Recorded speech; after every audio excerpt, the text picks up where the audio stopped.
Hello, Shri Swami Samarth सर्वांना. आज काही स्पेशल बनवायचं. आज मी बनवते, मला दाखवते फ्राईड राईस.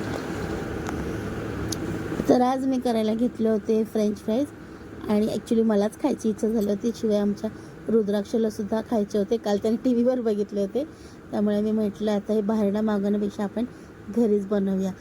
बाकी काय नाही हो, जिभेचे चोचले नुसते. त्यामुळे मी आता हे घेतलेत. 5 बटाटे घेतले मी साधारण, कारण की खूप जास्त बनवल्यानंतरला मग त्याच्यावरतीच ताव होतो. त्यामुळे मी 5 बटाटेच घेतले. म्हटलं आधी आपण ट्राय करूया बनवून छान बनतात की नाही.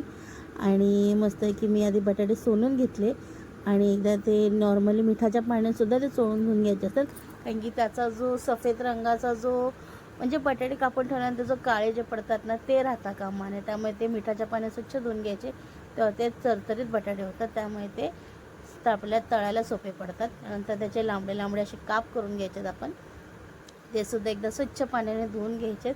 अशा प्रकारे सगळ्याच बटाट्यांचे काप करून घ्यायचे आणि सर्व बघायचे एक समान झाले ना, म्हणजे ते बघायला सुद्धा सुंदर वाटतात. त्यामुळे ते छानपैकी आपण एकसारखे काप करून घेतले आणि ते स्वच्छ पाण्याने धुवून घ्यायचे. धुवून घेतल्यानंतरला त्याच्यामध्ये आपण बटाट्यामध्ये पाणी घ्यायचं आहे. एकदा धुवून घेतल्यानंतरला त्यामध्ये आपण पाण्यामध्ये मीठ टाकायचं आहे आणि ते अंदाजाने, म्हणजे घड्याळाचा तुम्ही काटासुद्धा लावू शकता. ते नॉर्मली फक्त आणि फक्त 5 मिनटासाठी आपण गॅसवर शिजवून घ्यायचं, कारण की त्या बटाट्याचा कच्चापणा जो आहे तो पूर्णपणे निघून गेला पाहिजे.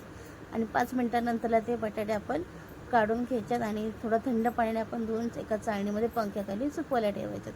सुकल्यानंतर त्याचे तुम्ही थोडे थोडे असे बटाटे घ्या.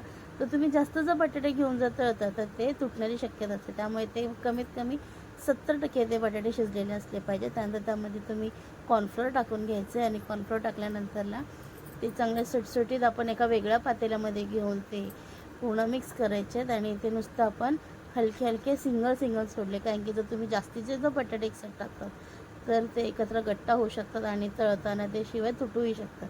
त्यामुळे तुम्ही अलग अलग सोडून त्यांना सुंदर असे ते फ्राय करायचे आणि टोमॅटो सॉसबरोबर तुम्ही सर्व करू शकता.